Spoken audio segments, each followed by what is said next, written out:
지금부터 헌정 회복을 위한 헌법학자회의가 주관하는 긴급 자담회를 시작을 하도록 하겠습니다. 오늘 그 주제는 대통령 권한대행의 헌법상 지위와 헌법재판관 임명 및 거부권 행사의 한계라는 주제가 되겠습니다. 주지하다시피 지금 12.3 그 비상계엄 사태로 인해서 지금 우리 한국 헌정이 중대한 위기에 처했습니다. 우리 헌법학자들이 헌정 회복을 위해서 저희들이 가진 헌법적 전문성을 좀 잘 활용을 해서 이 난국을 좀 슬기롭게 극복을 하고 헌정을 회복하는데 이제 기여하기 위해서 저희들이 급히 헌법학자 회의를 꾸렸는데요. 지금 당장 그 한덕수 대통령 권한대행께서 국회에서 의결된 내란 특검법에 대해서 여야 협상을 요구를 하셨고, 아울러 헌법학자들 사이에서는 조금은 당연시 되어 왔던 국회 선출 헌법재판관 임명마저도 여야 간의 어떤 그 정치 협상에 이렇게 맡겨서 경우에 따라서는 오늘 예정된 국회의 헌법재판관 선출이 있더라도 임명을 하지 않고 지체할 그런 가능성이 열려 있습니다. 여기에 대한 대응으로 또 국회의 다수 의석을 가진 야당에서는 또 뭐 탄핵 소추 준비를 하고 있다라는 언론 보도가 있었어요. 의외로 겪지 않아도 될 그 헌법적인 어떤 혼란이 있지 않나 이렇게 생각이 되어지고, 급히 오늘 우리 자담회를 통해서 이 핵심 쟁점들에 대해서 전문가들의 의견을 이렇게 모아본다기보다는 어떤 부분들이 어떤 기준에 하여서 논의되어야 되는지 한번 검토를 해보고 국민들께서 올바른 어떤 판단을 하시는데 도움을 주는 그런 기회를 삼고자 한 것입니다. 오늘 그 헌정 회복을 위한 헌법학자 회의 자담회니까 그래도 간단하게 우리 이 학자 회의를 대표하시는 공동대표 세 분께서 간략하게 회의의 시작을 알리는 인사 말씀들을 짧게 부탁을 좀 드리도록 하겠습니다. 순서는 그냥 편하게 뭐 가나다 순으로 해서 우리 김선택 공동대표님께 먼저 부탁을 드리겠습니다. 네, 안녕하십니까? 잘 들립니까? 예, 잘 들립니다. 다행입니다. 예, 반갑습니다. 우리 동료 여러분. 지난 12월 3일은 우리 헌정사에서 쉽게 치유하기 어려운 깊은 상처로 남게 될 것 같습니다. 국민이 직접 선출해서 민주적 정당성을 부여한 대통령이 군대를 동원해서 민의의 전당인 국회를 침탈하고 선거관리의 총본산인 중앙선거관리위원회를 기습 점거하는 실로 상상할 수 없는 일이 발생하였습니다. 민주주의를 유린하는 이러한 행위의 목적은 소위 포고령에 분명히 적시되어 있었습니다. 자유민주주의를 구성하는 핵심 요소인 정치적 반대파를 모조리 제거하고 독재체제를 구축할 의도가 드러났습니다. 이 사건으로 말미암아 1987년 6월 민중항쟁으로 현행헌법이 성립된 후 지난 34년간 정착되어 가던 한국 민주주의가 큰 타격을 입게 되었습니다. 뿐만 아니라 이 사건으로 야기된 헌정의 위기가 여전히 진행 중이어서 국민들 모두가 불안한 마음으로 잠을 이루지 못하고 있습니다. 사상 초유의 사태에 정치권도 언론도 길을 제대로 찾기 어려워하고 있습니다. 질문은 많지만 올바른 질문을 하기도 어렵고 대답은 많지만 올바른 대답을 찾기도 어려운 상황입니다. 지금은 정치 세력들 간의 이해의 유불리를 따지며 시간을 낭비할 때가 아닙니다. 세속적인 명리에 현혹되어 현악의 궤변을 농할 때는 더더욱 아닙니다. 오로지 진실만을 사유하고 오로지 진실만을 말하는 것이 배운 사람인 학자로서 사는 자의 책무라 할 것입니다. 지금 이 순간이 우리 헌법학자들이 나서서 국민과 국가에 길을 안내하는 역할을 해야 할 때입니다. 우리 민주주의를 구하기 위하여 온몸으로 맞선 우리 국민들, 특히 젊은 세대의 우리 국민들이 자신들이 원하는 세계에서 살 수 있도록 우리 헌법학자들이 나서서 지혜를 모아야 할 때입니다. 머지않아 누군가가 우리에게 오늘 이 시대에 무엇을 하였는가 하고 물었을 때 담담하게 우리는 헌법학자로서 살았다. 이렇게 말할 수 있도록 우리 동료 헌법학자 여러분, 우리 함께 최선을 다해 보십시다. 네, 이상입니다. 예, 김선태 공동대표님, 미리 이렇게 그 글까지 준비해 주셔서 너무 감사합니다. 그리고 우리 헌법학자 회의의 기본 취지도 아울러 말씀을 해주신 것 같아서 너무 감사드립니다. 이어서 우리 이현한 공동대표님 간략한 인사 말씀 부탁드리겠습니다. 예, 반갑습니다. 우리 김선택 그, 대표께서 뭐 절절히 말씀을 해주신 그대로 다 동의를 할 수가 있고 한 가지 덧붙이고 싶은 거는 우리 사회의 발전 과정에서 20세기의 앙샹 레짐들을 마지막으로 극복하는 계기가 되었으면 하는 것이 이번 12.3 사태를 보는 제 심정입니다. 바로 이 과정에서 우리 헌법학자들이 이런 역할을 할 수 있다는 것을 너무나 영광스럽게 생각하고 거기에 또 참여할 수 있어서 너무 영광스럽습니다. 우리 준비해 주신 분들께 다 크게 감사를 드리면서 함께 뜻을 모아 봤으면 합니다. 고맙습니다. 예, 이현한 공동대표님 감사합니다. 마지막으로 전광석 공동대표님 한 말씀 청해 듣겠습니다.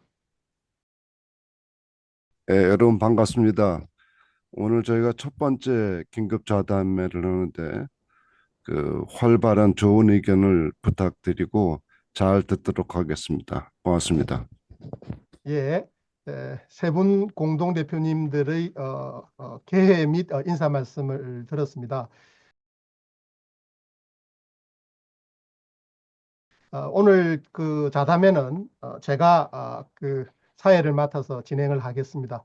저는 그 헌법학자의 상임 실행위원을 맡고 있는 연세대 법조인의 김종철입니다. 그러면은 그 바로 저희들 자담회로 들어가도록 하겠습니다. 오늘 자담 형식은 그 제목에서 나와 있듯이 대통령 권한대행의 헌법상 지위, 다음에 국회 선출 헌법재판관 임명, 그리고 권한대행의 그 법률안 거부권, 이 세 꼭지를 중심으로 해서 자유토론 형식으로 진행을 합니다. 뭐 발제자는 따로 있지가 않기 때문에 이 세 주제에 관련되어져서 모든 분들이 다 말씀을 해 주실 수 있도록 자유롭게 그렇지만 좀 압축적으로 발언을 좀 해 주시면 감사하겠습니다. 먼저 오늘 포문을 열어 주실 분 안 계신가요? 임지봉 교수님 먼저 예, 예, 간단하게 게시를 하시죠. 예. 우선 뭐 1번 질문, 어, 권한대행의 헌법상 지위는 저는 그 헌법 71조에 잘 나와 있다고 생각합니다. 대통령이 고리되거나 사고로 인해 직무를 수행할 수 없을 때 국무총리, 법률이 정한 국무위원의 순서로 그 권한을 대행한다라고 돼 있고, 그래서 지금 이 헌법 71조에 의해서 제1순위 권한대행자인 국무총리가 지금 대통령 권한 대행직을 수행하고 있는데요. 그런데 제가 이와 관련해서 좀 강조드리고 싶은 것은 한덕수 국무총리는 권한 대행자이긴 하지만 한덕수 국무총리의 헌법적 법적 지위는 저희들은 이 국무총리라고 보는 데서 모든 논의가 출발돼야 된다고 생각합니다. 일시적으로 지금 대통령의 사고로 인한 유고로 인해서 대통령직을 지금 대행하고 있을 뿐이지, 한덕수 총리의 이제 헌법적 법적 지위는 여전히 국무총리다. 라는 데서 논의가 좀 출발됐으면 좋겠고요. 그런 면에서 봤을 때, 국회 선출 헌법재판소 재판관 임명과 관련해서는 이제 국무총리로서 대통령 권한 대행자인 한덕수 총리가 이제 임명권을 행사할까 말까를 이제 결정해야 되겠죠.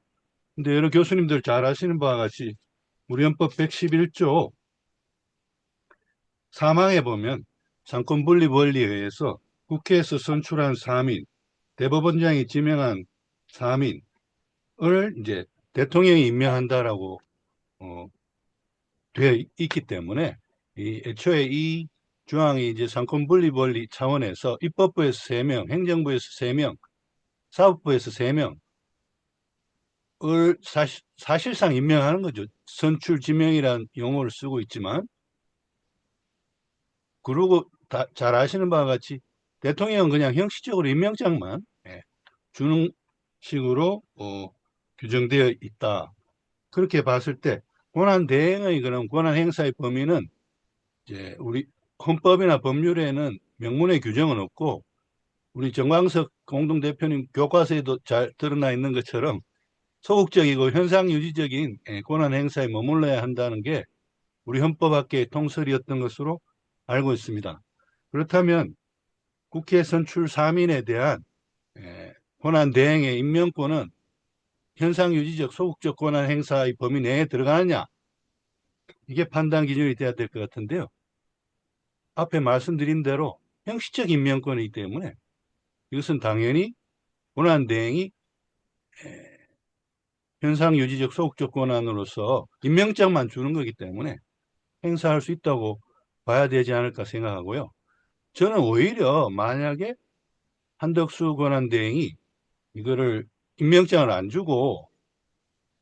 안 준다면 이게 오히려 헌법 위반이 아닌가. 왜냐하면 방금 제가 읽은 111조 사망은 국회에서 선출한 사민 등을 대통령이 임명한다라고 되어 있는데, 임명할 수 있다가 아니라 임명한다라고 되어 있는데, 국회에서 선출했는데 사실상 헌법재판관이 된 사람을 형식적 임명권을 행사를 안 해가지고 뭐 임명장을 안 주는 것은 저는 위헌행위다. 그래서 이거는 헌법이나 법률을 위배하면 탄핵 사유가 되니까요. 저는 이건 또 탄핵 사유도 된다. 특히 왜 임명장을 안 주는지와 관련해서 만약에 한덕수 총리가 안 준다면 그 명분으로 이거는 권한 대행자의 범위 밖이다. 라는 권성동 대표식의 뭐 국가 원수로서의 지위에 속하는 권한이기 때문에 뭐 줄 수 없다라고 그런 명분을 걸겠죠. 그런데 사실은 이제 윤석열 대통령 탄핵 심판에 대해서 9명의 헌법재판관들이 완전체로 빨리 심리에 착수하는 것을 막으려는 그런 저희로밖에 볼 수 없는 거고, 그런 그 저희나 의도도 굉장히 반헌법적이다 라고 생각해서 저는 바로 탄핵으로 가야 된다고 생각하고, 조금만 좀 곁다릴 수도 있는데 말씀드리면, 그럼 예, 탄핵 의결 정족수는 몇 명이냐? 저는 헌법 65조에 의해서 아까 제가 초두에 말씀드린 대로 한덕수 권한대행의 법적 지위는 국무총리다. 대통령이 아니다. 재적 3분의 2 이상의 의결 정족수를 대통령에게 요구하고 있는 것은 국민의 직접 선거로 뽑힌 민주적 정당성을 갖고 있기 때문에 파면을 어렵게 하기 위해서 그런 건데, 한덕수 국무총리는 국무총리이고 또 임명된 사람 아닙니까? 국민이 선출한 사람도 아닌데 이거를 뭐 여당의 논리대로 재적 3분의 2 이상의 찬성이 있어야 한덕수 권한대행을 단행할 수 있다라는 것은 저는 이제 합리적인 헌법 해석이 아니라고 보고요. 예, 뭐 그다음에 임지범 교수님, 끝으로 예, 빨리 예, 줄이겠습니다. 예, 예. 법률안 거부권 행사를 권한대행이 할 수 있느냐? 저는 이거는 할 수 없다고 생각해요. 왜냐하면 민주적 정당성을 가진 국회가 본회의를 통해서 통과시켰으면 사실은 대통령이 이를 공포하는 것이 원칙 아니겠습니까?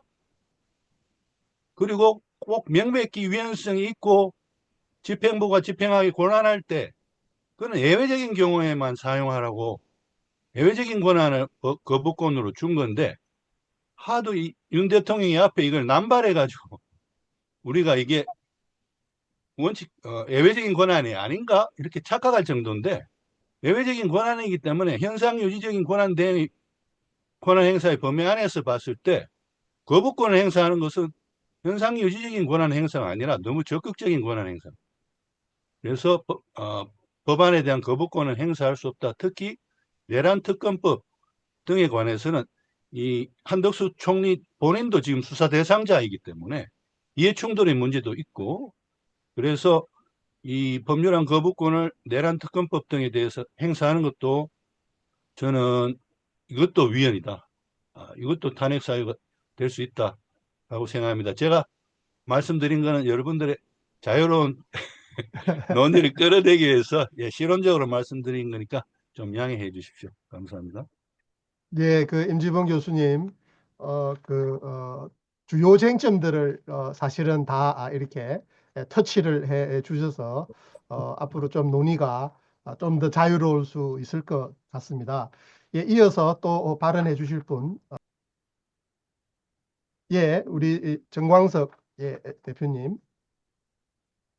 임주범 교수님이 뭐 중요한 쟁점에 대해서 다 말씀해 주셨고, 또 적어도 그 오늘 다룰 주제 중 첫 번째 재판관을 권한대행이 임명할 수 있는가 하는 문제에 대해서는 제가 들은 범위 내에서는 여기에 이견이 있는 것 같지는 않아요. 근데 이제 이 문제에 대해서 헌법학자로서 조금 체계적으로 좀 그 의견을 제시할 필요가 있다 하는 생각은 듭니다. 저는 두 가지로 좀 나눠서 살 필요가 있는데요. 첫 번째는 이 재판관 9명 중 3명은 국회에서 선출하고 3명은 대법원장이 지명하고 3명은 대통령이 임명하는데 이때 3명의 대통령 임명은 그건 이제 대통령의 실질적 임명권이라고 보겠죠. 그러나 나머지 대법원장이 지명하거나 국회에서 선출된 재판관에 대한 임명은 이건 형식적인 이제 임명권이란 말이에요. 저는 형식적인 임명권이라고 해서 무조건 임명해야 된다 그렇게 생각하지는 않습니다. 형식적인 기준에 따라서 예컨대 자기 기준에 맞지 않는다든가 이런 것이 결여되면 이제 실질적인 임명권을 갖고 있는 국회와 대법원장과 뭐 협의를 하거나 이런 과정, 그래서 임명을 보류하는 그런 이제 절차가 있을 수가 있겠죠. 근데 우리 헌법사에서 아직 그런 사례는 없었던 것이고, 그렇다면 이제 국회에서 선출된 재판관에 대한 임명은 형식적인 임명권인데 지금 이제 국무총리 그러니까 권한대행이 국회 선출 재판관을 임명하기 힘들다. 그 이유는 뭐냐? 이게 국가 원수로서의 권한이기 때문에 국가 원수의 직이 있지 않은 국무총리가 하기가 힘들다 그러는데 그 의미가 뭔지 모르겠어요. 굉장히 모호한 논리라고 이제 보여집니다. 그러니까 모호하고 좀 여론을 호도할 수 있는 그런 논리라고 보여지기 때문에 그게 중요한 게 아니고 형식적인 이제 권한이다 하는 것이 중요하다는 걸 좀 명확히 할 필요가 있다 하는 거고요. 그리고 사실 이게 이제 국회 선출되는 과정을 지금까지 관례를 보면은 일종의 내부 의사결정 과정으로서 이 다수당이 한 석이나 두 석을 갖고 소수당이 또 한 석, 두 석 갖고 이런 관례가 계속 이어져 왔습니다. 그래도 또 이제 인사청문을 거치면서 특별한 문제가 발생을 하면 다시 한번 협의를 하는 이런 과정을 거쳐 왔었던 거죠. 그리고 대부분의 경우 이런 협의가 이루어지면 국회에서 여야 간의 합의에 의해서 이제 표결이 이루어지는 그런 거죠. 근데 사실 지금 현 상황을 보면은 여기까지 국회 내부에서 의사결정 과정은 다 있었던 거거든요. 다 있었는데 대통령 권한대행이 다시 국회에서 합의하라 이런 얘기를 한다는 것은 결국 현재 헌법재판소 재판관 임명하는 것이 굉장히 중대하고 시급한 사항임에도 불구하고 그 상황을 외면한 거나 아니면 더 나쁘게 보면은 굉장히 정파적인 이 행동을 하고 있다 이렇게 보인다는 겁니다. 그다음에 두 번째는 이 과연 권한대행이 이제 대통령 형식적 임명권을 대항할 수 있느냐 하는 건데요. 사실 우리가 이제 일반적으로 권한대행은 현상 유지를 위한 권한 행사에 그쳐야 된다 이런 얘기를 이제 하지만 사실은 구체적인 상황을 보면은 현상 유지의 이 과제와 소극적 행사, 권한 행사 간에는 얼마든지 간극이 있을 수가 있다 하는 겁니다. 예를 들어서 우리나라의 상황이 중대하고 시급한 조치가 필요한데 권한대행이니까 못하겠다 이럴 수는 없는 거 아니겠어요? 또 권한을 행사하지 않으면 국가기관이 정상적으로 기능을 할 수가 없는데 도대체 근데 권한대행이기 때문에 못하겠다 이럴 수는 없는 거란 말입니다. 그렇기 때문에 이 대통령 헌법재판관 임명이 이게 이제 국무총리가 대행을 할 때에도 국무총리가 임명을 하지 않기 때문에 국가기관이 정상적으로 기능할 수 없다는 이 점이 이제 중시가 돼야 된다 하는 겁니다.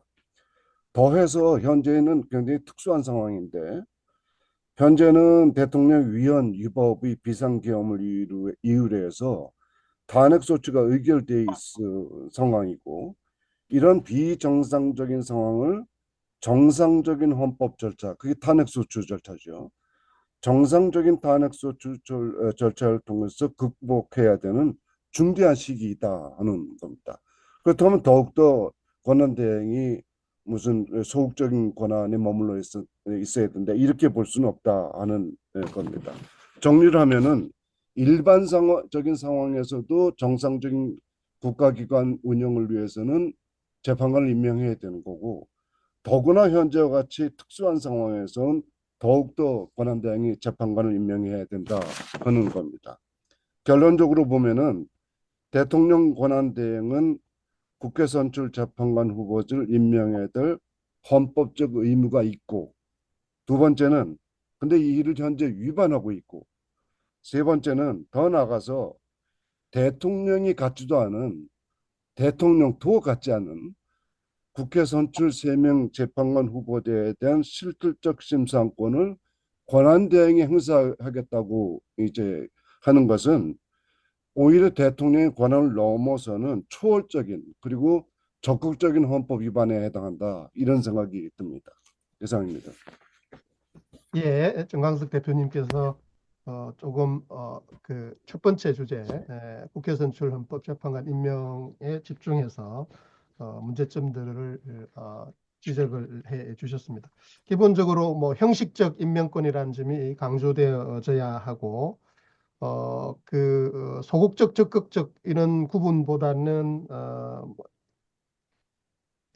일상적이건 혹은 비상적이건 그 중요한 헌법기관의 기능이 정상화되는 게 그 무엇보다도 권한 행사의 필요성, 특히 형식적 권한의 행사의 필요성이 요청되는 부분들이다라는 점을 강조를 하셨고 조금은 적극적으로 그래서 그 임명하지 않는 게 헌법 의무 위반이 되어지고 나아가서 뭐 개인적으로 뭐 직무유기에 관련된 책임을 지는 것을 넘어서서 사실은 대행이 현직 대통령도 하기 힘들다고 이야기되어지는 실질적 심사권을 행사하는 것과 같은 그런 그 권한을 행사하는 그런 결과가 되어진다라는 점을 강조를 해 주셨습니다.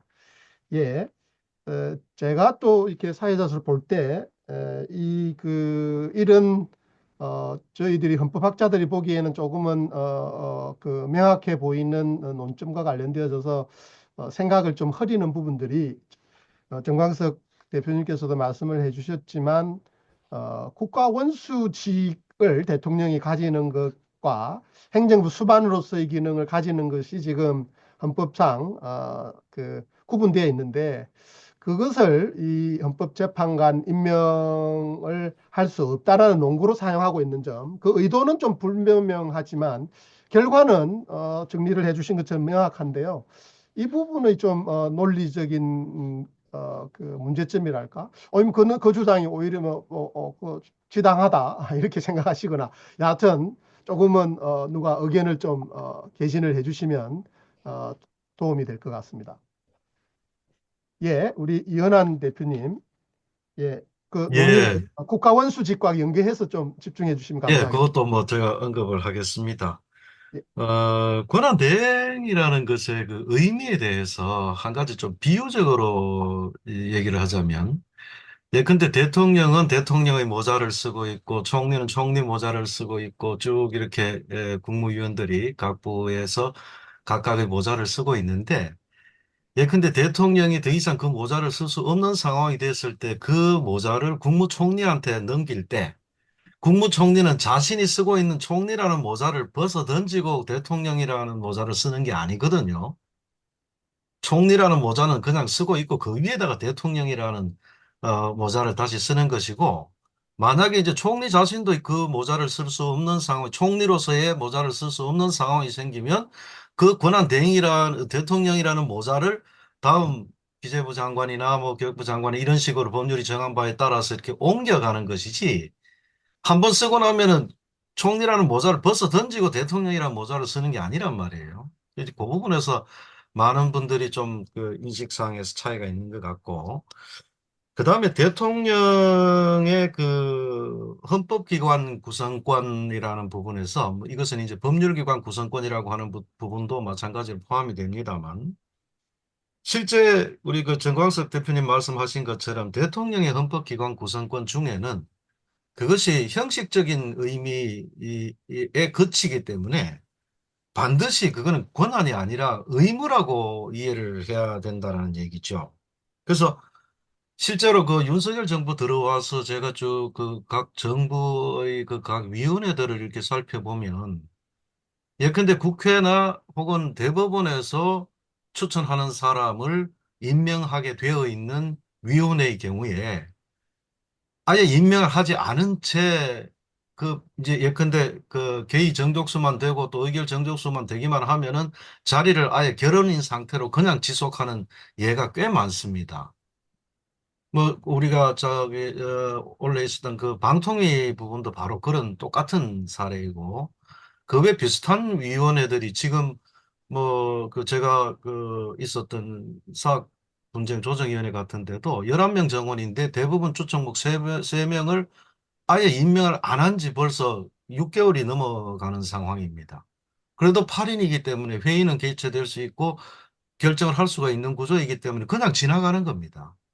아마도 이 정부의 위원회 중에서 그런 부분들을 찾아보면 아마 꽤 많이 있을 것 같은데, 바로 그런 방식으로 헌법기관 및 법률기관들 구성을 해태하고 있는 거죠.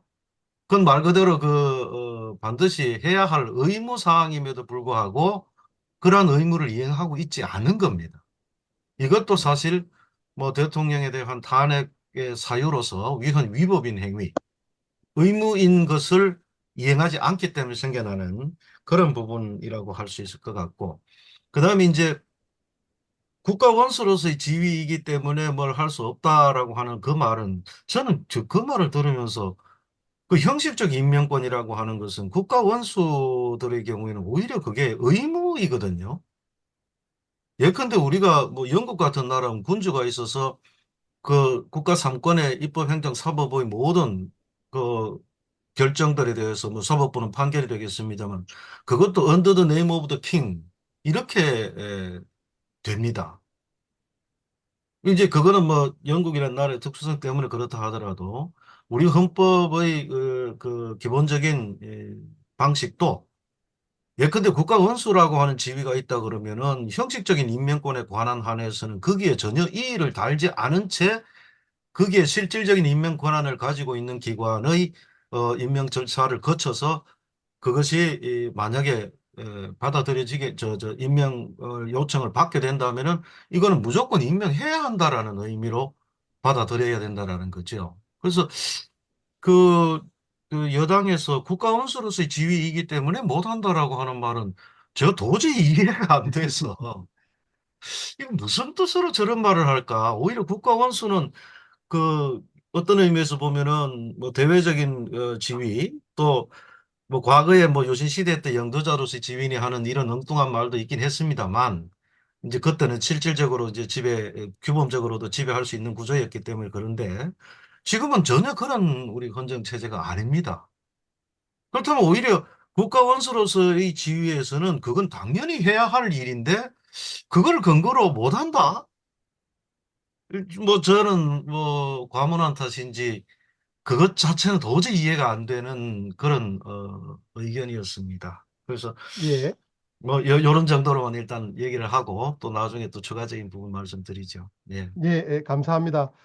요난 대표님께서도 기본적으로 그 형식적 권한을 행사하지 않는 게 헌법 의무 위반일 수 있다라는 점을 강조를 해주시고 윤석열 정부 출범 이후에 그런 현상들이 너무 다발하고 있는 점들과 연계시켜서 말씀을 해주시면서 특히 국가 혼수의 직에서 그런 형식적 권한을 행사할 수 없다라고 하는 것은 더욱 더 헌법적 근거가 박약한 것이라는 점을 또 비교법적 사례까지 들어주시면서 설명을 해 주신 것 같습니다. 예, 또 다음 또뭐 국가 원수직과 관련된 부분들 외에 또 그 반대 논리로 좀 제기되고 있는 부분들이 국회가 탄핵을 소추를 해서 지금 탄핵 심판이 진행되어야 하는데 그 탄핵 심판 기관인 헌법재판소의 구성원을 국회가 선출하는 게 이익 충돌이 되어지는 것이므로 안 된다라는 논리가 또 국민의힘에서 주장하는 논거 중에 하나인데 지금까지 발언해 주신 분들은 대체로 이게 형식적 권한이고 그 대행이 그 국회 선출한 사람을 임명해야 하는 게 헌법상의 의무다라는 쪽으로 말씀을 해주셨는데 그렇다면 여기에 대한 또그 제기되어 있는 반론에 대해서 또그 해명을 해야 될 것으로 보여집니다. 혹시 그 이 논거에 대해서 즉 소추기관이면서 심판기관의 구성원을 선출하는 것이 문제다라고 해서 지금 유보해야 된다. 이런 주장에 대해서 임명을 유보해야 된다는 주장에 대해서 좀 초점을 두고 누가 좀 발언을 어, 해주시면 감사하겠습니다. 어떻게 좀 손을 들어 주실까요? 예, 우리 정태호 경희대 법전은 교수님께 부탁을 드리겠습니다. 길게 논할 필요는 없는 것 같습니다. 만일 그런 식의 논리라면 이번에 이 대통령이 탄핵 대상 이기 때문에 그러면 대통령이 지명하고 임명한 에, 헌법재판관은 탄핵 이 사건 심판 과정에서 그럼 당연히 제척 돼야 되는 것이냐 하는 반문에 직면하겠죠. 그러니까 그거는 만약 그런 식의 이 논리를 전개한다면 음, 뭐 대통령과 관련해서는 이 구인 완전체로 재판부를 구성할 수 없다는 논리가 되는 것이거든요. 그래서 저는 그 문제는 그 정도로 해두고 이른바 대통령 권한대행의 권한 행사 이 범위 문제와 관련해서 이 대행제도는 기본적으로 이제 국정의 공백을 방지하기 위해서 마련된 제도고 그렇기 때문에 이 대통령 권한대행은 법적으로는 대통령에게 헌법상 부여된 모든 권한을 갖고 있다. 음, 여기서부터 출발해야 된다고 생각을 합니다. 그러니까, 다만 이 권한대행은 일단 민주적 정당성이 취약한 데다가 예를 들면 대행 사유가 다양하기 때문에 예를 들면 대통령이 신병으로 일시적으로 직무를 수행할 수 없는 경우 이 경우에 이제 대통령의 복귀 가능성이 높고, 그러니까 현실적으로 이 대통령이 여태까지 취해왔던 정책과는 다른 정책을 취하기가 어렵겠죠. 기조를 바꿀 수는 없을 겁니다. 현실적으로. 만일 기조를 바꾼다면 대통령이 복귀해서 그 총리를 잘라버리겠죠. 그러니까 이게 현상유지설은 대체로 이런 상황을 전제로 형성된 이론이 아닌가 이렇게 생각을 합니다. 그러니까 이 대행의 사유가 워낙 다양하기 때문에 뭐 현상유지설로 대행이 실제로 행사할 수 있는 권한의 범위를 적절히 설명하기는 어렵다고 생각을 합니다. 그러니까 법적으로는 원칙적으로 대통령의 모든 권한을 갖고 있으나 정치적 사실적으로 어, 여러 가지 제약을 받을 따름이다 라고 저는 봅니다. 그래서 그 이유는 이제 민족 정당성이 취약한 데다가 뭐 대통령의 복귀 가능성도 있을 수 있고, 또 예를 들면 대통령이 임기 초에 불의의 사고로 뭐 콤마 상태에 빠진다. 그럼 우리 이 헌법상 이 대행 기간이 뭐 장장 5년에 이를 수도 있다는 거거든요. 그래서 이런 경우에 뭐 현상 유지만 한다? 이건 말이 안 되거든요. 그래서 결국은 상황이 요구하는 모든 권한을 예, 행사할 수 있는 가능성이 이 대행에게는 있다고 봐야 될 것 같고요. 뭐 이렇게 본다면 지금 국가 원수의 권한이기 때문에 뭐 행사를 할 수 없다는 등 이런 논리는 애초부터 어, 성립할 수가 없는 거죠. 그러니까 그래서 뭐 저는 뭐 거부권이나 뭐 이런 것들 뭐 행사할 수는 있는데 음, 그게 이제 여러 가지 이제 정치 상황에 따라서 또 이 거부권 행사 사유가 뭐냐 이런 것에 따라서 그 여러 가지 이 강한 어떤 정치적인 저항 에 이제 직면할 가능성이 높고 그에 따라서 사실상의 한계에 부닥칠 뿐이라고 이렇게 생각을 합니다. 특히 지금 이제 이 야권이 요구하는 사인할 것을 요구하는 법률안 중에는 이른바 내란 관련 법률안에 저명 공포가 있거든요. 이 문제는 저는 원칙적으로 법률안 거부권에 대해서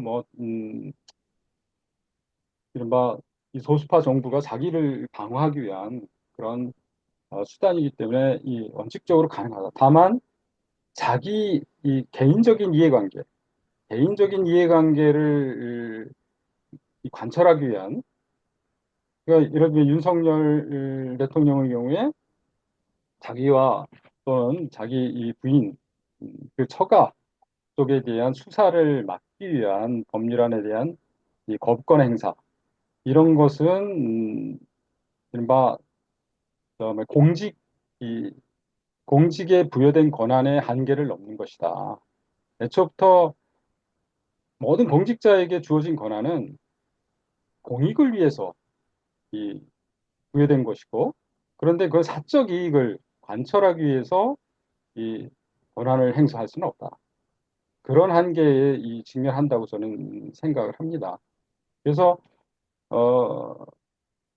한덕수 권한대행도 내란 사건의 이제 피의자인 만큼 내란 사건 관련, 그러니까 내란 종합특검인가요? 그 법률안에 대한 거부권은 적어도 그 법률안에 대한 거부권은 행사할 수 없다. 아니 그것을 행사한다면 이 사익을 관철하기 위해서 공법상의 권한을 오용하는 것이기 때문에 그것은 위헌이다. 이렇게 생각을 합니다. 그래서 자꾸 이 권한 행사의 범위를 이 정파적인 계산에서 이렇게 뭐는 되고 뭐는 안 되고 이런 식으로 접근하다 보면 결국 언젠가는 꼬인다. 여기 민주당에도 이게 항상 유리한 것만은 아니다는 거죠. 예를 들면 지금 의료개혁 이 문제 이제 이 예, 예, 고착상태인데, 정 교수님 조금 이제 압축적으로 좀 부탁을 네네. 드리겠습니다. 예, 그런 예, 문제는 그럼 현장 유지가 뭐냐 이거. 그럼 지금 이 상태를 방지해야 된다는 것이냐. 대통령이 여태까지 취해왔던 정책적 기조를 지금 권한 대행을 바꿀 수 없다는 것이냐. 그런 의문을 좀 제기하고 싶고요. 그래서 요약하면 어, 원칙적으로 권한 대행은 모든 권한을 행사할 수 있는 가능성이 있다. 다만 정치적 사실적으로 여러 가지 제약을 받을 따름이다. 예, 그리고 다만 법권 행사 문제와 관련해서 어, 이른바 자기 이해관계를 관철하기 위한 법권 행사는 위헌이다. 이런 의견을 내고 싶습니다. 예. 예, 예, 감사합니다. 정 교수님께서는 뭐 일전에 뭐 이 부분에 관해서 이제 논문도 발표를 하신 바가 있고 그 취지로 기본적으로 대통령 권한 대행의 권한 행사에 실질적 제약을 부여하기는 뭐 규범적으로 사실적으로 힘들다라는 큰 기조하에서 지금 뭐 제기되고 있는 뭐 국가원수직에서 헌법재판소 재판관을 임명할 수 없다라는 논리라거나 다음에 뭐 이익 충돌의 소지가 있어서 안 된다는 논리들이 전부 다 그 조금은 정치적 어떤 의도가 배경이 되어 있는 근거 없는 주장이다라는 점을 정리를 해 주신 것 같고요. 또 반면에 또 야당에서 이야기하는 뭐 또 법률안 거부권 행사를 뭐 제약하려는 논리에 있어서도 그 정치적 의도가 있다면 그것들이 헌법적 기준에서 검토되어져야 한다라는 그런 좀 균형적인 접근을 말씀을 해주신 것 같습니다. 예, 다음 예, 제가 그 한 우리 말씀 좀 올려도 예, 예, 되겠습니까? 예, 예, 금건보 교수님, 예, 예, 그 이해 충돌 문제 관련해서 좀 말씀을 좀 저도 보탤까 합니다. 국회가 소추기관인데 심판기관 구성에 관여하는 것이 이해 충돌의 소지가 있지 않느냐, 이제 그런 얘기가 있는데, 뭐 당연한 것이겠지만 여하튼 양자의 문제는 뭐 차원을 달리하는 것이라고 생각을 합니다. 그 국회가 이제 헌법재판소 구성에 관여하는 것은 그 소추기관의 이해관계에 따라서 뭐 어떤 역할을 하는 것은 아니라고 생각됩니다. 우리 헌법재판소가 과거에도 그랬고 최근에도 그 가처분 신청 인용할 때도 그랬지만 그 재판관이 공석이 발생했을 때 그 국회가 이제 재판관을 선출하는 몫을 행사해서 충원하는 그런 문제는 헌법상 이제 의무다. 뭐 이렇게 인정을 한 바가 있고, 그래서 그 이행을 지체하는 것은 위헌적이다. 이렇게 판단을 한 바 있습니다. 그래서 6인도 이제 경우에 따라서 이렇게 심판에 관여할 수 있다. 이제 이렇게 하고 있는 것인데, 그런 차원에서 봤을 때 이 헌법재판소 재판관을 국회가 선출해야 되는 것은 헌법에 부여한 어떤 그 의무를 이행하는 그런 차원이고, 그것은 이제 헌법재판소가 수행해야 될 뭐 국민의 권리 구제의 기능과 또 한편에서 헌법 질서를 수호해야 되는 그런 기능을 이행하도록 하는, 그래서 헌법의 어떤 그 헌법재판소가 이제 수행해야 될 역할을 제대로 수행하도록 해야 하는 그런 의무를 이행하는 그런 차원이라고 봐야 되지 않을까 싶습니다. 그런 면에서 이 국회가 소추기관이기 때문에 뭐 자신에게 유리한 결론을 이끌어내기 위해서 일정한 재판관을 뭐 선출한다. 이런 차원하고는 전혀 다른 것이어서 이것은 이제 달리 봐야 돼서 그것을 갖고 재판관 어떤 선출을 이제 반대하는 그것은 논리적으로 합당하지 않다라는 생각이 듭니다. 그리고 추가로 이제 뭐 기본적인 문제인데 아까 누차 얘기 나왔습니다마는 대통령 권한 대행자의 어떤 지위 이것은 이제 대통령의 권한을 행사해야 할 특별한 어떤 상황에서 대통령의 권한을 행사하는 그런 국무총리라고 이제 규정을 해야 될 것 같습니다. 기본적인 지위는 국무총리인 것이고, 국무총리인데, 대통령의 어떤 그 요구 상황 때문에 어떤 국정 공백을 막기 위해서 특별히 어떤 임무가 또 부여되는 그러한 경우라고 보고, 뭐 그렇다면 기본적으로 그 지위는 국무총리에 있다. 그렇지만 특수한 어떤 상황에서 특수한 임무를 수행하는 것이다. 이렇게 이해를 해야 될 것 같습니다. 그런 점에서 이제 그 국무총리가 어떤 권한까지 행사할 수 있는가 이런 부분은 여러 차례 얘기가 나왔습니다만은 국무총리로서 이제 이 직무를 수행하는 것은 뭐 국민에 의해서 직접 선출된 그런 대통령이 행사하는 권한과 완전히 동일하다 이렇게 이해할 수는 없다고 봅니다. 그래서 일정한 제약이 있는 것이고 그런 점에서 대체로 다 이제 교수님도 말씀하시지만 현상 유지적이기도 하고 또 소극적인 어떤 성격도 띈다 이런 데서 출발한다고 생각되지만 그러나 이제 또 그것이 이제 항상 이제 그렇게 볼 수 있느냐 뭐 경우에 따라서는 이제 아주 긴급한 상황, 뭐 전시 상황이 된다든가, 경제 아주 급박한 위기에 처한다든가 이럴 때는 또 적극적인 어떤 역할이 필요할 수도 있다고 생각됩니다. 그런데 그런 상황은 뭐 어떤 국회나 이런 쪽에서 요청을 한다든가 해서 협의를 통해서 이제 직무 대행이지만, 권한 대행이지만 그러한 적극적인 권한도 행사해야 될 상황이 있다면 할 수도 있다라고 볼 수는 있겠습니다만은, 그러나 기본적으로 이제 긴급한 상황이냐 아니냐에 따라서 또 그 소극적인 어떤 지위에서 역할을 수행해야 된다고 생각되고, 그래서 헌법재판관의 어떤 그 공백이 발생했을 때, 이제 우리가 심리 정족수가 7인 이상으로 이렇게 하도록 되어 있는데, 지금 6인이 할 수밖에 없는 그런 상황이고, 아주 예외적으로 지금 그렇게 6인이 또 할 수 있다라고 헌법재판소가 그렇게 판단하고 하고 있습니다만은, 그러나 7인 이상의 심리 정족수를 채워야 되는 것은 이제 마땅한 것이라고 생각되고, 특히 아주 중대한 어떤 헌법재판을 심리하고 하는 과정에서는 재판관 구인이 다 이제 충원이 되어서 그렇게 해야만 근데 의결 정족수, 위헌 결정이라든가 중대한 어떤 결정에서 6인 이상의 어떤 정족수를 요구하는 그런 부분에 있어서 왜곡이 발생하지 않는다고 생각됩니다. 예, 뭐 다들 아시겠지만 그 여하튼 6인이 다 전원이 찬성해야 되는 경우와 7인이 찬성, 9인이 6인 찬성 이런 경우는 다 질적으로는 차이가 있는 것이겠으니까요. 뭐 그런 면에서 이제 구인을 다 채우는 것이 필요하다는 점이고 그것이 지금 공백이 발생해 있다는 것은 굉장히 긴급한 상황을 처리해야 될 그런 경우라고 보여집니다. 그런 면에서 이 권한대행이 재판관 3인을 충원하는 뭐 그 선출, 특히 국회가 선출해 준 그 몫은 형식적인 것이니까 그것을 임명하는 것은 당연한 것이다. 이렇게 생각을 합니다. 예, 이 정도 예, 말씀드리겠습니다. 권금무 교수님 감사합니다.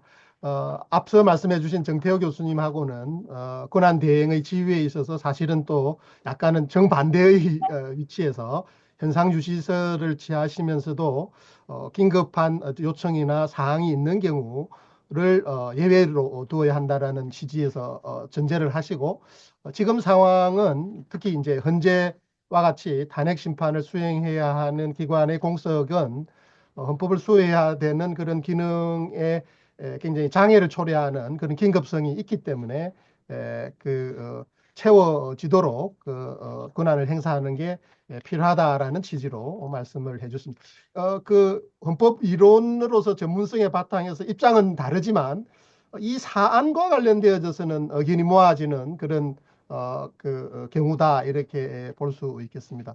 우리 전종익 우리 서울대법전원 교수님 이어서 그러면 말씀을 좀 부탁을 드리겠습니다. 예, 저도 뭐 앞서 말씀하신 분들하고 의견이 거의 같고요. 저 두 가지만 짤막하게 말씀드리겠습니다.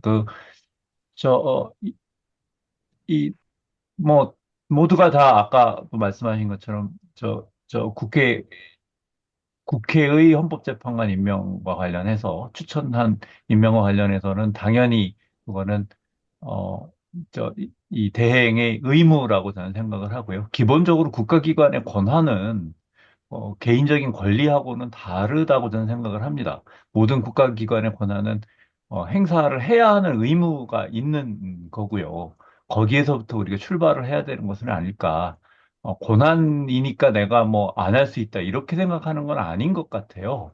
뭐 그런 점에서, 뭐 이게 뭐 국가 원수의 지위건 뭐건 상관없이, 국가기관이 그 권한을 행사하는데 필요성이 있고 해야 한다면 이건 너무나 당연히 해야 하는 것이지, 그거를 자꾸 개인의 주관적인 권리하고 헷갈려서 얘기하는 거는 좀 이건 기본적인 그 이해하고 좀 다른 거 아닌가 싶은 그런 생각이 들어서 뭐 이건 너무나 당연히 해야 되는 거라고 말씀을 드리고요. 법률안 거부권도 저는 기본적으로 대통령의 법률안 거부권도 제가 아는 한은 그 헌법교과서들 다 찾아봐도 이게 뭐 대통령이 그 단순히 의견이 다르다고 해서 거부권을 행사할 수 있다고 써 있는 책은 없는 걸로 제가 알고 있거든요. 기본적으로 헌법에 위반되거나 아니면 이게 집행이 불가능하거나 뭐 예산도 없는데 법을 막 만들고 이런 거는 안 된다는 식으로 교과서에 다 나와 있고, 어, 뭐, 그러니까 대통령도 하물며 법률안 거부권을 그렇게 신중하게 이유가 있을 때 행사해야 하는데, 이 대행도 당연히 그 권한을 대행하는 거잖아요. 그럼 그거를 벗어날 수는 없을 것 같다고 저는 생각을 하거든요. 그 궤에서 본다면, 당연히 대행이 만약에 헌법에 명확히 위반되는 법률안이 국회에서 의결이 돼서 넘어왔으면, 그건 거부는 해야 되는 게 아까 제가 말씀드린 권한이자 의무라고 저는 생각을 합니다. 그건 뭐 너무나 그건 당연한 거고, 근데 그 범위를 벗어나서 권한 행사하는 거는 기본적으로는 원래 그 권한에 내재되어 있는 한계에서 생각을 해보면 뭐 이번 건에 대해서는 별로 그런 이유가 제시되어 있는 것 같지 않아서 이건 기본적으로 거부할 수 없는 거 아닌가 그런 생각을 가지고 있습니다. 네, 짧게 이렇게 말씀드리겠습니다. 예, 정 교수님께서는 기본적으로 원론적인 차원에서 국회 선출 헌법재판소 재판관 임명권은 재량이라기 보기보다는 권한이면서 동시에 의무적인 요소가 있다라는 점. 다음에 법률안 거부권의 경우에도 입법권을 원칙적으로 존중해야 하는데 대행이라면 더 존중해야 하지 않나 이런 취지로 보충 말씀을 주신 것 같습니다. 예, 또 이어서 또 발언 신청을 해주시면 우리 박경철 가운데 법전원장님 부탁드리겠습니다. 예. 내란 사태에 따른 그 비상 상황에서 대통령 권한 대행의 헌법상 지위 관련해서 지금 대통령 권한 대행하고 대통령직 선거의 경우를 좀 구분해서 우리가 생각해야 되지 않나 이런 생각이 듭니다. 그 앞에서 그 금원복 교수님이 또 말씀하셨지만 우리나라는 그 대통령직 선거가 없고 이제 권한 대행 제도만 있기 때문에 이건 대통령 권한 대행은 공직이 아니고 그냥 그 대통령 사고나 그릇이 국무총리나 국무위원이 비상시에 담당하는 그 업무 내지는 직무로 봐야 되기 때문에 그냥 그 국무총리 또는 국무위원으로서 어떤 지위에서 대통령의 권한을 대신하는 것이지 대통령은 아니다 이렇게 생각됩니다. 그런 점에서 뭐 탄핵 요건이나 이런 것도 국무총리나 국무위원직 이 지위를 전제로 해서 판단하는 게 맞는 것 같고요. 그리고 두 번째로 그 국회 선출 재판관 임명의 성격과 권한 대행의 재량권 행사 범위와 한계는 이미 그 여러 교수님들께서 다 말씀하신 것처럼 이거는 대통령 국회 목소의 경우에는 대통령의 형식적 권한이자 또 헌법기관을 구성해야 될 의무이기 때문에 이게 뭐 국가 원수로서의 권한인지 행정부 수반으로서의 권한인지 이 부분은 중요하지 않은 것 같습니다. 다만 전혀 이제 형식적 자격조차 갖추지 않은 사람을 추천했을 경우에는 또 다르겠지만 그런 경우는 뭐 상상하기 힘들기 때문에 그냥 그 국회가 선출해서 새 사람을 추천한 경우 대통령은 그 임명해야 될 의무가 있다 이렇게 보는 게 오히려 더 타당한 것 같습니다. 그다음에 세 번째로 권한 대행의 어떤 법률안 거부권 행사와 재량권 행사의 한계와 관련해서는 뭐 여러 교수님들과는 저는 조금 생각이 다른 것 같습니다. 지금 어쨌든 대통령이 가지는 법률안 거부권 자체는 그 국회와의 관계에서 어떤 입법권을 통제하고 견제하기 위한 그런 그 조건 하에서 인정되는 것이기 때문에 이게 뭐 자기 이해관계와 관련된다고 해서 뭐 행사 못한다, 꼭 기혼인 경우에만 행사한다. 이거는 좀 헌법에는 그런 제한이 없고 이제 정치 도의적인 관점에서 요구되는 거고 결국 나중에 국민들이 선거를 통해서 심판해야 되지 않나 이런 생각이 듭니다. 그리고 이게 권한 대행의 어떤 법률안 거부권 행사의 경우도 우리가 일반적으로 탄핵 소추됐을 상황에서 대통령이 아직 파면이 결정이 안 됐기 때문에 그러한 대응의 입장에서는 현상 유지적 차원에서 행사하는 게 정치적으로 바람직하지 이게 또 뭐 헌법적으로 그런 경우에만 행사된다 이렇게 말하면 또 구체적 아까 정강석 교수님이 말씀하신 것처럼 구체적 상황에 따라서는 또 적극적으로 행사할 필요도 있는 경우가 발생하기 때문에 이런 경우도 결국 저는 그냥 일반 원칙적으로 말한다면 현직 대통령과 같은 재량권 행사를 가지고 있고 그 현상 유지 차원에서 행사하는 게 바람직하지만 경우에 따라서는 구체적 상황에 따라 적극적으로 행사하는 것도 필요하다 이런 생각됩니다. 또 탄핵이 됐다 하더라도 또 60일 이내에 선거가 실시되기 때문에 후임 대통령을 뽑기 위한 선거가 실시돼야 되기 때문에 정치 도의적으로 현상 유지 차원에서 행사하는 게 바람직하지만 또 현상 유지에 국한할 수 없는 그런 경우가 있을 수 있기 때문에 이건 케이스별로 사안별로 이렇게 좀 따져봐야 되지 않나 하는 생각이 듭니다. 다만 지금 현재 문제되고 있는 법안과 관련해 적어도 대란 특검법은 빨리 조속하게 좀 공포하는 게 좀 필요하지 않나 이런 생각을 합니다. 예. 그리고 제가 조금 일찍 나가야 되기 때문에 예, 좀 양해 부탁드리겠습니다. 예. 예, 감사합니다. 예, 박경철 원장님께서 세부 주제들에 대해서 또 보충해서 발언을 해 주셨습니다. 정리를 하자면 내가 좀 의미 있게 공부가 된 부분은 권한 대행이라는 신분이 가지는 지위와 직분 간의 어떤 구별론이 굉장히 좀 제가 미처 생각하지 못했던 부분을 또 지적을 해주신 게 아닌가 생각을 합니다. 다른 분들은 다 알고 원래부터 알고 계셨던 부분인지 모르겠습니다만 물론 비슷한 생각과 주장들을 제가 해오기는 했지만 이렇게 조금은 엄밀하게 이렇게 구분하는 접근법은 굉장히 저희들에게 많은 기여가 되어지는 구분이지 않을까. 뭐 정리를 하자면 아까 뭐 임지봉 교수님을 비롯해서 여러분들께서 말씀을 해주셨지만 기본적으로 대행이라는 것은 그게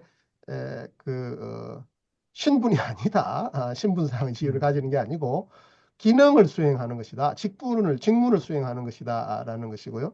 우리 헌법에도 국무총리가 당연직 대행이지 않죠. 1순위 선계자일 뿐이지 않습니까? 예. 그런데 대통령직의 고유한 어떤 탄핵 요건들을 항상 적용해야 된다라고 주장하게 되는 것은 조금 대행은 순차적으로 또 다른 식으로도 있을 수 있는데 그래서 대행이라는 것의 의미를 헌법적 의미들을 우리가 헌법학적으로 좀 규명을 해야 된다는 과제들을 이번 사안들이 던져주는 것 같고요. 기본적으로 또 박 원장님은 거부권 행사와 관련되어져서 또 원론적으로는 뭐 제약이 없다라는 입장에 서시면서도 상황에 따라서 사안에 따라서 또 자제해야 될 부분들이 있을 수 있고 의무가 될 수 있는 사항들이 있는데 헌법재판소 재판관, 국회 선출한 헌법재판소 재판관 임명은 사실은 뭐 거부권의 문제는 아니지만 기관 구성 의무에 기초한 것으로 보고 그다음에 이제 내란 특검법의 경우에도 내란 상황이라는 것들을 종합적으로 고려했을 때 재량권 행사가 축소되어지는 것으로 이해하시는 것으로 정리를 해주신 것 같습니다. 굉장히 중요한 관건적인 부분들에 대해서 중요한 지적을 해주신 것으로 저는 많은 공부가 되었습니다. 예, 또 이어서 발언을 이어가도록 하겠습니다. 우리 김하열 교수님 손 들어 주셨습니다. 부탁드리겠습니다. 네네. 뭐, 대체적으로 대부분 공감하는 부분이고요. 다만 조금 저는 다른 견해가 있는 부분이 있어서 또 그 부분에 대해서는 조금만 제가 간단하게 말씀을 드리도록 하겠습니다. 아무튼 전체적으로 저는 뭐 정태호 교수님 말씀하고 거의 뭐 비슷한 취지이고요. 그리고 이제 총리가 대행을 하긴 하지만 사실상은 대통령의 직을 잠정적이긴 하지만 대통령의 지위에서 대통령의 권한을 행사하는 것이고 그 권한은 원칙적으로 뭐 포괄적으로 다 행사할 수 있는 것이기 때문에 우리 헌법에서 뭐 국가 원수와 동시에 행정부 수반으로서의 지위를 이제 대통령이 가지니까 권한 대행도 그런 직을 임시적으로 가지면서 거기서 나오는 모든 권한을 행사할 수 있다. 저는 거기에서 이제 출발하는 거고요. 그래서 법률안 거부권도 정 교수님 말씀처럼 어떤 정치적인 사회적인 한계는 당연히 유념해야 되지만 법적인 한계는 우리 헌법상 곧바로 도출하는 것은 쉽지 않은데 다만 공직에서 나오는 본질적인 한계라고 할 수 있는 그 이해 충돌의 경우 뭐 이런 부분은 법적인 한계로까지도 우리가 인정할 수 있지 않을까 저는 그런 생각을 하고요. 그리고 그 헌법재판관 임명은 뭐 우리 전조혁 교수님 말씀하셨다시피 당연히 권한과 동시에 의무이기도 하고 뭐 그것은 어쨌든 명백한 것 같습니다. 뭐 제가 그 언론 기사에 아무튼 조금씩 이제 뭐 이런 견해들이 소개가 되고 해서 어떤 뭐 책임 있는 그런 그 처지에 지금 있게 돼 있어서 간단하게 뭐 그 말씀을 드리면 저는 아무튼 탄핵이라고 하는 것은 직과 밀접하게 이렇게 연계되어 있는 이런 제도라고 생각을 하거든요. 말하자면 그 식에서 배제하는 것이 탄핵 제도의 목적이고, 그럼 대통령 탄핵이라고 하면 대통령직에서 배제하고 배제하는 것이 대통령 탄핵 소추의 이제 제도의 본질이기 때문에 그러면 국무총리이긴 하지만 잠정적이긴 하지만 대통령의 지위에서 대통령의 직무를 수행하고 대통령의 모든 권한을 행사할 수 있기 때문에 근데 우리 헌법에서 대통령 탄핵 소추의 정족수를 그렇게 가중시켜 놓은 이유는 우리 헌법에서 대통령제이고 대통령의 그 지위와 그 직무의 막중함, 공백이 있어서는 안 되는 이런 부분 때문에 아주 신중하게 또 요건을 가중시켜 놓은 것이거든요. 그렇다고 하면 대통령 권한 대행에 대해서도 그러한 요건이 뭐 적용돼야 되는 것이 아닌가라는 의견을 제가 오래전에 그 문자로 남겨놨던 부분이 있기 때문에 지금 다시 리마인드를 해봐도 뭐 그렇게 생각해 볼 수도 있겠다라고 저는 생각을 지금도 하고 있고 다만 그것은 권한 대행으로서 대통령의 지위에서 대통령의 직을 수행할 때만 해당되는 이야기고 그렇지 않고 사실은 권한대행이긴 하지만 총리가 또 총리로서 업무를 하는 경우도 있잖아요. 뭐 예를 들어 뭐 총리령을 제정하는 것일 수도 있을 것이고 권한대행 취임 전에 국무총리 신문에서 한 일이 탄핵 사유가 될 수도 있고 뭐 그런 경우는 당연히 또 국무총리로서의 뭐 정족수 적용 뭐 할 수 있다. 저는 뭐 이렇게 아무튼 뭐 제가 견해를 이미 공감된 부분이 있어서 그 부분에 대해서 제가 말씀드렸습니다. 아무튼 저의 견해였습니다. 네. 예, 우리 그 김하열 교수님께서 요즘 유명세를 치르고 계시죠, 근래에. 예, 2015년 헌법재판소법 주석서에 집필에 참여하셨는데 공교롭게도 탄핵 전문가시니까 그 부분을 집필을 하셔서 조금 전에 이제 설명해 주신 그 권한대행 탄핵의 어떤 요건에 대해서 그 이분론을 제시를 하셨습니다. 근데 언론에서 지금 뭐 서로 아전 인수격으로 유리한 것만 좀 사용하는 그런 부분들이 있어서 오해가 있는데 금방 뭐 저자 직강으로 설명을 해주신 것처럼 분명히 상황을 구별하고 계십니다.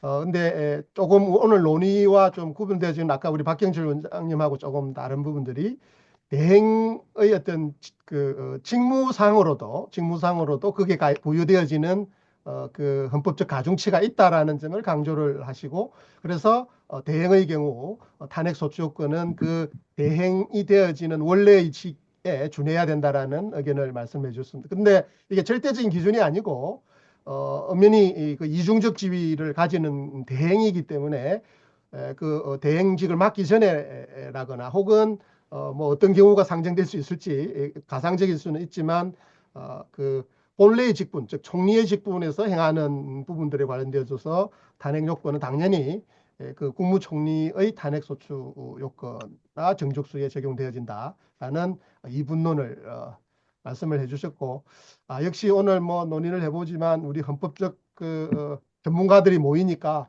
아주 풍부하고 다양한 의견들이 나오는 것 같습니다. 근데 또 공교롭게도 다양한 입장들이지만 지금 언론이나 정치권에서 이야기되어지는 것과 같은 그런 매우 의견이 대립되어지지가 않고 이 사안과 관련되어서 우리가 다루고 있는 사안, 국회 선출 헌법재판소 재판관 임명에 관해서는 거의 오늘 말씀해 주신 대부분 모든 분들께서 그거는 의무사항이고 권한 대행이 반드시 이행해야 하는 것이다라는 데 의견이 모아지는 것 같고요.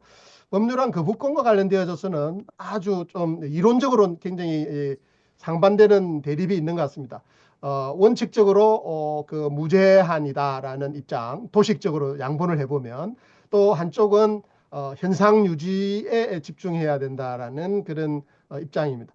근데 역시 이것도 그 상황에 따른 예외들을 다 인정을 하고 있고 이번 사안의 경우에도 이거는 이제 만장일치는 아닐 수도 있을 것 같습니다.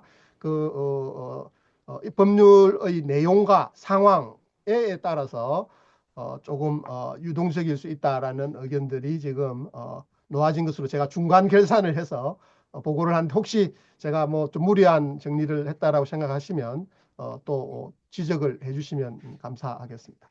예, 또 이어서 우리 또 우리 선생님들 의견을 듣도록 하겠습니다. 예, 안녕하십니까. 오늘 이 중요한 자리를 마련해 주신 이 원로 교수님들 그리고 또 여러 교수님들께 감사드립니다. 제가 이제 지금 참 어떻게 보면 궤변에 가까운 그런 질문들이 많이 난무하는데요. 이런 거에 대해서 우리 헌법 교수님들 학자들이 이런 걸로 고민해야 되는 것 자체가 굉장히 참 고통스러운 일인 것 같습니다. 또 그렇기 때문에 또 이런 자리가 더 의미가 있는 것 같습니다. 아까 이제 말씀해 주신 내용들 중에 몇 가지 부분에 대해서 저도 한번 의견을 드려보도록 하겠습니다. 국회가 탄핵 소추를 했는데 헌법재판관까지 선출하는 것이 과연 맞느냐라는 질문을 이제 하고들 있는데 여기에 대해서 또 좋은 말씀들을 해주셨고 거기에 덧붙여서 제가 드리고 싶은 말씀은 이 국회가 이제 헌법기관을 구성하는 것 자체가 사실 대의민주주의의 핵심 원리인 의회 민주주의에 입각한 것이라고 할 수 있다는 점입니다. 이제 그래서 오히려 반대로 입법론적으로 볼 때는 현재의 이 대통령이나 법원이 헌법기관 구성에 직접 권한을 가지고 관여하는 것 자체가 사실은 의회주의에 좀 역행한다 이렇게 볼 수 있는 것이기 때문에 그 부분은 이제 오히려 문제가 되는 것이고 그래서 국회가 어쨌든 간에 탄핵 소추를 하고 헌법재판관까지 선출을 하는 것은 너무나도 자연스럽고 이상할 것이 없다. 오히려 이외의 다른 방법을 우리가 생각해 볼 수 있겠느냐. 이런 반문을 할 수 있을 것 같습니다. 그리고 지금 뭐 계속 말씀하셨듯이 이 대통령 권한대행이 도대체 대통령 권한대행의 의미가 무엇이냐라는 거에 대해서 여러 가지 이제 혼란을 느끼는 것 같은데요. 제가 드리고 싶은 말씀은 이 대통령 권한대행은 이 헌법 71조에 따라서 이 대통령이 직무를 수행할 수 없을 때 이 국무총리가 1순위 권한대행자가 되고 그리고 법률이 정한 국무위원회 순으로 되도록 되어 있는 거죠. 그래서 이런 권한대행들은 그 자신이 대통령처럼 선거로 취임한 것이 아니기 때문에 사실 대통령과 같을 수 없다라는 점은 이제 다들 말씀하신 것 같고 그리고 이 권한대행 자체가 헌법에 근거해서 인정되는 것이기 때문에 이 헌법이 정한 방법으로 시행돼야 하는 비상적인 제도다. 이렇게 보는 점을 일단 출발점으로 봐야 될 것 같습니다. 우리가 이제 대통령을 탄핵하는 것은 대통령의 이제 1차적인 의무라고 할 수 있는 이 헌법 준수와 수호 의무를 위반했기 때문에 이런 부분에서 이제 탄핵이 필요하다라고 말하는 거 아니겠습니까? 만약에 대통령이 헌법에서 벗어나서 자기 멋대로 행동한다면 민주주의 근본이 파괴되고 그야말로 전제 정치가 시작된다. 국민주권이 아니라 전제 정치가 시작된다. 헌법이 무너진다라고 하는 것은 곧 민주주의 파괴이고 전제 정치의 시작이다. 이렇게 볼 수 있기 때문이라고 봅니다. 이 점은 대통령 권한 대행도 마찬가지라고 생각합니다. 대통령 권한 대행이 어쨌든 필요한 이유는 대통령이 현재 직무를 수행할 수 없는 상황이기 때문에 이러한 비상적 상황에서 국무총리가 역할을 대신해서 국민을 위해 헌법을 준수하고 수호할 책임을 이어받기 때문이라고 봅니다. 그래서 이 대통령이 권한대행이지만 이 국무총리의 역할을 엄중하게 봐야 하는 것이고요. 그리고 이러한 국무총리의 헌법상 지위는 뭐 흔히 교과서상으로는 대통령 유고시의 1순위 권한 대행자라고 설명하고 있습니다. 이것은 어디까지나 국무총리의 자격으로 대통령 권한을 대행하는 것이고 그것이 국무총리 자기 자신 본인의 헌법상 지위에 따른 본인의 권한과 책임이기도 한 것입니다. 그래서 이것을 제 개인적인 생각으로는 대통령의 자격이라고 볼 수 있는 것은 좀 아닌 것 같다는 생각이 들고요. 그다음에 대통령 권한 대행은 이 대통령 뒤에 현재 숨어 있는 어떤 대통령의 아바타처럼 기능하고 대통령의 의사를 대신하는 존재가 아니라 대통령이 직무를 수행 못하니까 대통령의 뜻을 계속 이어받아서 그것을 하겠다 이런 존재가 아니라 헌법에 따라서 국민의 의사와 이익을 실현해야 하는 막중한 책임을 가지는 역할이고 다만 대통령이 현재 직무를 수행할 수 없는 공백이 있으니까 그 공백을 메우라라고 하는 우리 헌법 나름의 어떤 임시적이고 한시적인 역할 이것을 부여하고 있는 것이다라고 생각이 됩니다. 그런데 지금 현재 국무총리가 대통령 권한대행의 역할을 하면서 과연 국민의 의사를 제대로 반영하고 이게 따르고 있는가라는 것에 대해서 대단히 의심스럽고요. 오히려 이 비상적인 상황에서 대통령과 정권의 어떤 이익을 수호하고 유지하는 거 아닌가라는 생각을 할 수밖에 없습니다. 그래서 대통령 권한대행인 국무총리가 아, 이런 점을 좀 의식할 필요가 있고요. 지금 현재 이 국무총리도 내란죄 공범의 어떤 피의 사실로 입건이 된 상태이고, 만약 이로 인해서 탄핵 소추가 될 수도 있거든요. 그렇다면, 이것은 헌법에 따라서 법률이 정하는 국무위원 순으로 권한대행의 책임을 맡기면 됩니다. 그래서 우리 헌정은 계속 이어갈 수 있고, 그것이 국민의 의지라고 생각합니다. 어, 이 부분을 좀 우리 헌법학계가 잘 전달했으면 좋겠다는 생각이 듭니다. 이상입니다. 예, 이장희 교수님 아주 그 열변을 토해 주셔서 감사합니다. 제가 간단하게 정리를 해보면 뭐 소추 기간이 뭐 심판 기간을 구성할 수 있느냐라는 그런 주장에 대해서는 오히려 의회 민주주의에 따라서 국민 대표 기관이 선출한 것을 그 구성에 반영을 안 하는 게 오히려 그 심판의 헌법 수호 의무에 역행하는 것이다라는 점을 특별히 강조를 해주셨고, 또 오늘 좀 약간 그 원론적인 입장에서 저희들이 좀 다른 입장들을 보이고 있는 부분들이 이제 대행의 어떤 헌법상의 지위와 관련된 부분인데, 대행은 대행일 뿐이다. 특히 1순위의 어떤 순차적 어떤 대행일 뿐이지 대통령과 동일시할 수 없다라는 점, 또 대행의 직무는 대통령을 대신하는 게 아니고, 특히 권한 정지된 대통령을 대신하는 게 아니고 헌법과 주권자인 국민을 대신 대행하는 것이다라는 점을 특별히 강조하신 다음에, 우리 주제인 국회 선출 헌법재판관은 당장 임명돼야 되고, 선출되어지면 법률안 거부권도 그런 헌법과 국민의 뜻에 따라서 행사돼야 된다라는 그런 말씀을 주신 것 같습니다. 예, 신옥주 교수님 아까 손 들었는데 제가 정리하느라고 그 발언 기회가 좀 지체되었습니다. 예, 부탁드리겠습니다. 네, 안녕하세요. 신옥주입니다. 이렇게 귀중한 자리에 초대해 주셔서 고맙습니다. 저는 질문에 빨리 대답을 하고 정리를 하도록 하겠습니다.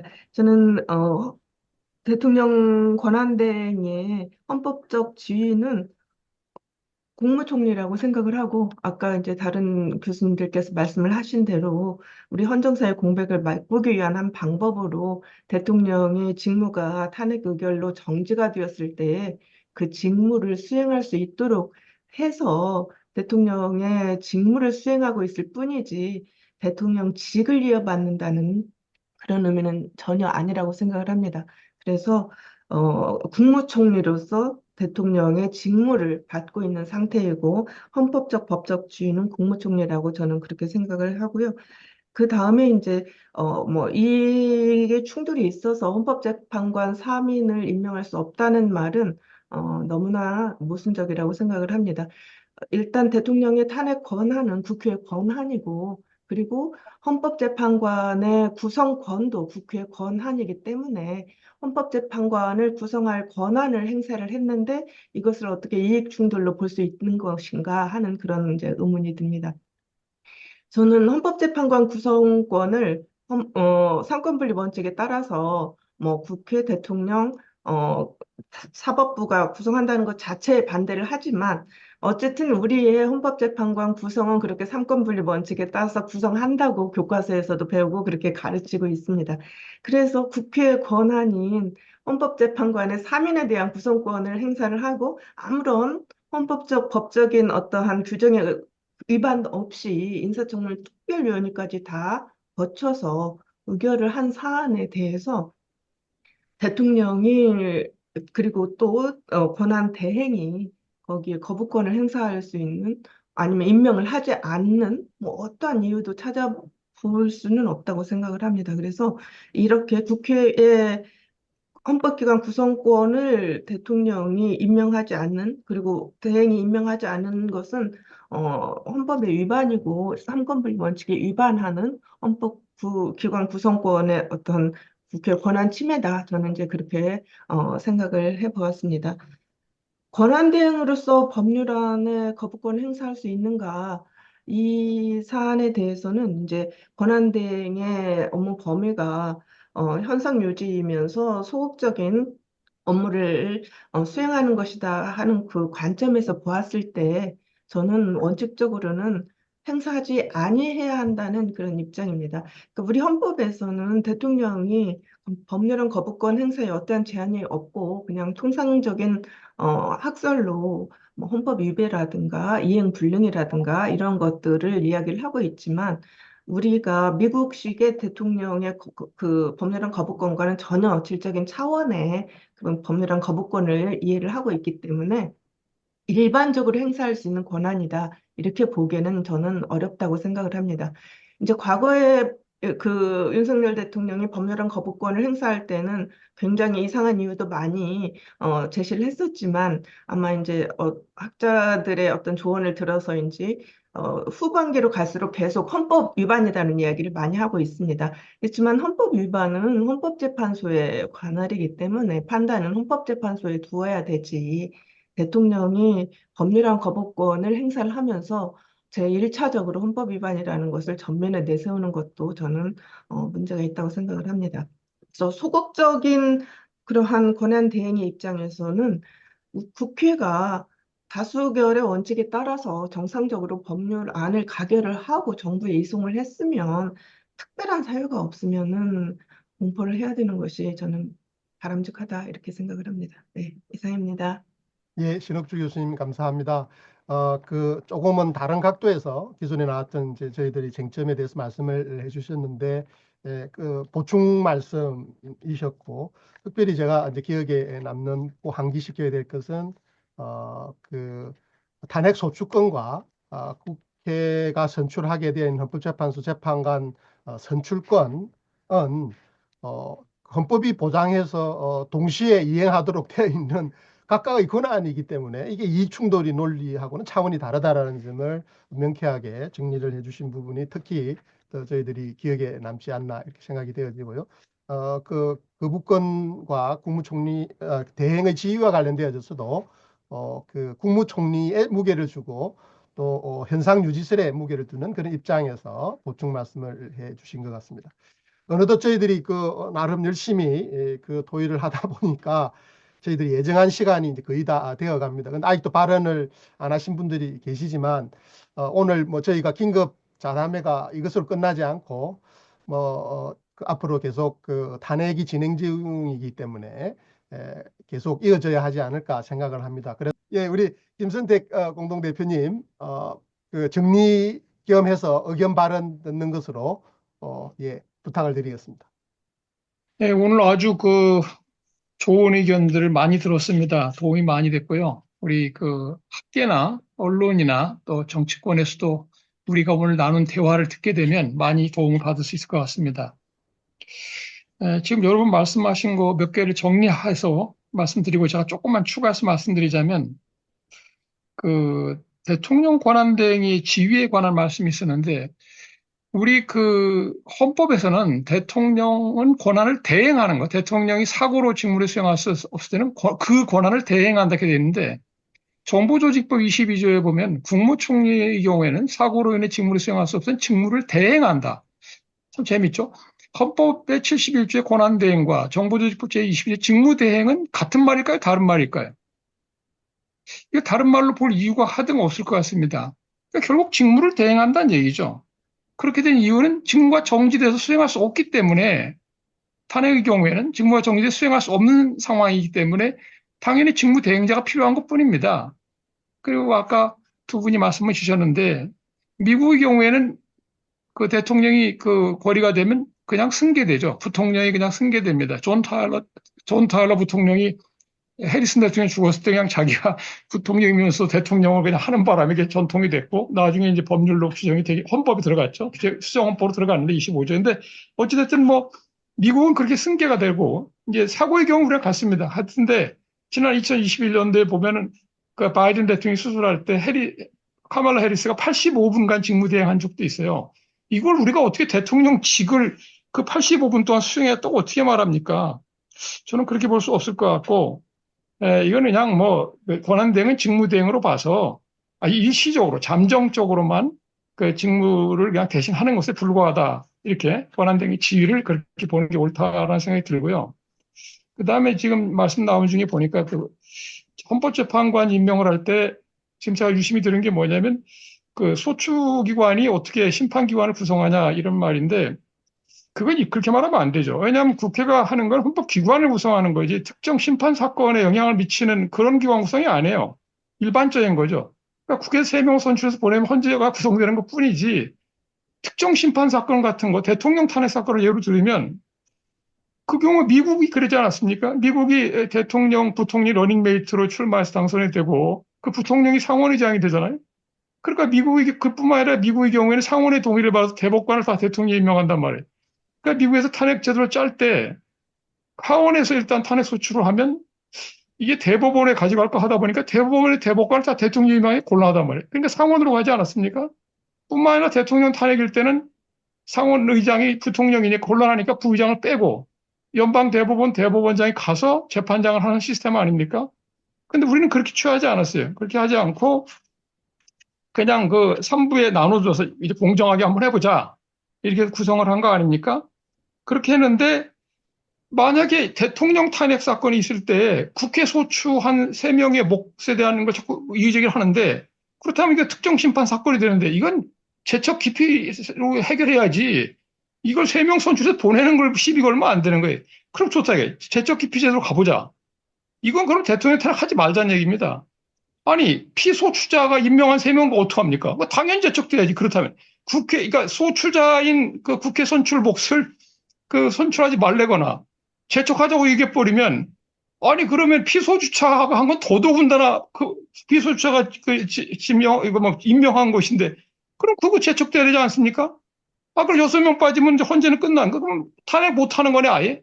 그뿐만 아니라 그 수사도 못하는 거죠. 수사관은 다 누가 임명했습니까?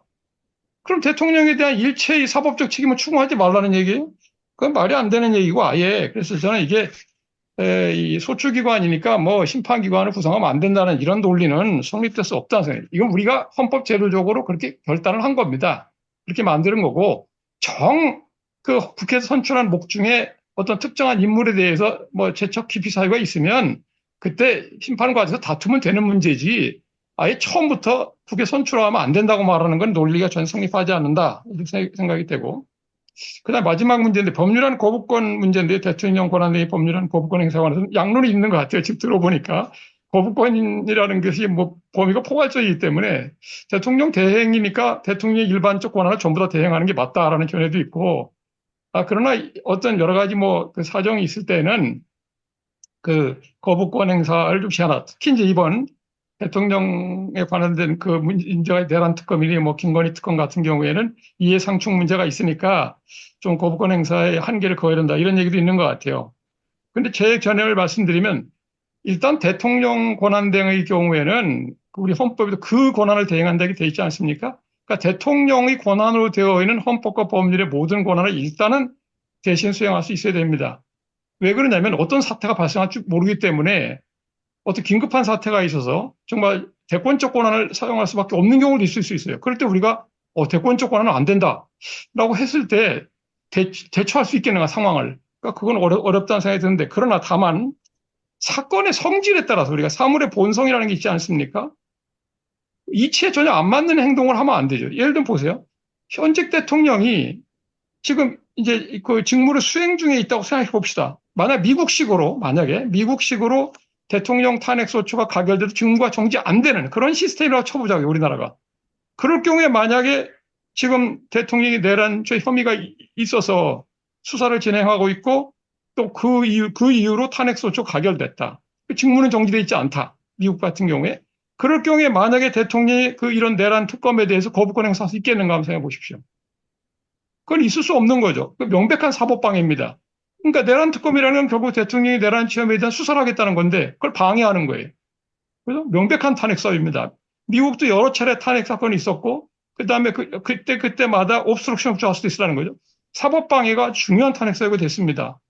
그렇다면 우리나라도 마찬가지로 봐야 돼요. 왜냐하면 직무가 정지돼 있으니까 대통령이 권한 대행을 하고 있죠. 그러면 권한 대행이라고 하는 건 대통령이 할 수 있는 걸 할 수 있는 것이 대통령이 할 수 없는 걸 할 수 있는 건 아니에요. 그렇지 않습니까? 그러니까 대통령이 만약에 제도적으로 직무 정지가 안 되는 그런 시스템화에서 하더라도 자기가 저지른 범죄 혐의에 대한 특검에 대해서는 사물의 본성상 거부권 행사할 수 없는 거지. 명백히 사법방해가 될 겁니다. 그러니까 대통령이 할 수 없는 건데 어떻게 대통령 권한 대행이 할 수 있단 말이에요. 그러니까 이건 대행이 될 수가 없는 거죠. 대통령의 권한을 대신 행사하는 건데 대통령 권한 자체가 없는데 뭘 행사를 해요. 불가능한 거로 봐야 됩니다. 그래서 이번 내란 특검에 대해서는 아까 여러분들이 말씀하신 것처럼 이 내란 특검도 헌법재판관 임명 비슷하게 그 헌법상 법률상 거부할 명분이 없기 때문에 그런 법적 근거가 없다고 봐요. 없기 때문에 반드시 그 헌법재판관도 임명해야 되고 요 내란 특검도 수용해서 공포를 해야 될 의무가 있다고 저는 생각이 되고 이 의무를 이행하지 않을 때는 그 부작위죠. 임명 부작위로 인한 위헌을 저지른 게 될 겁니다. 거기 적절한 어떤 법적 책임이 따라야 한다. 이렇게 생각이 됩니다. 제가 여러분들 견해를 잘 이렇게 종합했는지 모르겠는데 좀 분량해 주시면 감사하겠습니다. 예. 예, 우리 김순택 공동대표님께서 종합 플러스 또 이제 참고 계셨던 개인적 의견을 또 강하게 이렇게 표출을 해주셨습니다. 시간 관계상 저희가 아쉽게 여기서 마무리를 하지만 저희들이 앞으로 계속해서 제가 간단하게 1분 내로 예, 제가 안 그래도 말씀 기회를 드리려고 했습니다. 잠시. 탄핵 소추기관 뭐 재판관 임명하는 것 그 문제는 우리 상황 논리적으로 12월 3일 이전에 3인이 추천이 됐었죠. 그걸 한번 생각하면 될 거고 그다음에 제가 우리 김하열 선생하고 같이 한번 제 고민이기도 해서 그 권한 대행이 만약에 위헌위법적인 권한을 대행했다. 그럴 때에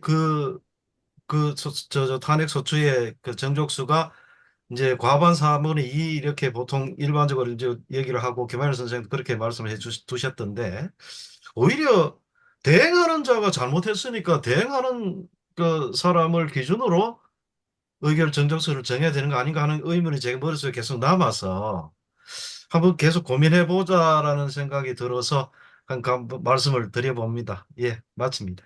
예, 우리 역시 우리 헌법학자회의가 이렇게 태동을 한 게 우리 공동대표님들의 이런 열정과 강력한 어떤 의지가 이렇게 토대가 된 게 아닌가 오늘 좀 더 다시 한번 확인을 하게 됩니다. 예, 오늘 대통령 권한대행의 헌법상 지위와 헌법재판관 임명 및 거부권 행사의 한계라는 주제로 우리 헌정회복을 위한 헌법학자회의가 급하게 준비한 긴급 자담회를 약 1시간 한 30분 넘게 진행을 했습니다. 오늘 모여진 어떤 그 의견들은 뭐 개인 실명을 포함해서, 그리고 또 오늘 저희들이 녹화를 했기 때문에 녹화된 부분들을 비교적 그 다른 어떤 불필요한 부분들만 좀 편집을 해서 대중에게 전달을 해서 우리 국민들이 이 사안에 대해서 헌법적 전문성에 입각해서 그 불필요한 어떤 정쟁적 어떤 그 의사소통 구조들이 이루어지는 부분들을 조금은 정화를 하고 올바른 판단을 해서 헌정회복을 하루빨리 이렇게 달성하는 그런 계기로 삼을 수 있기를 기대를 해봅니다. 장시간 바쁜 시간에도 불구하고 참여해 주셔서 감사드립니다. 고맙습니다.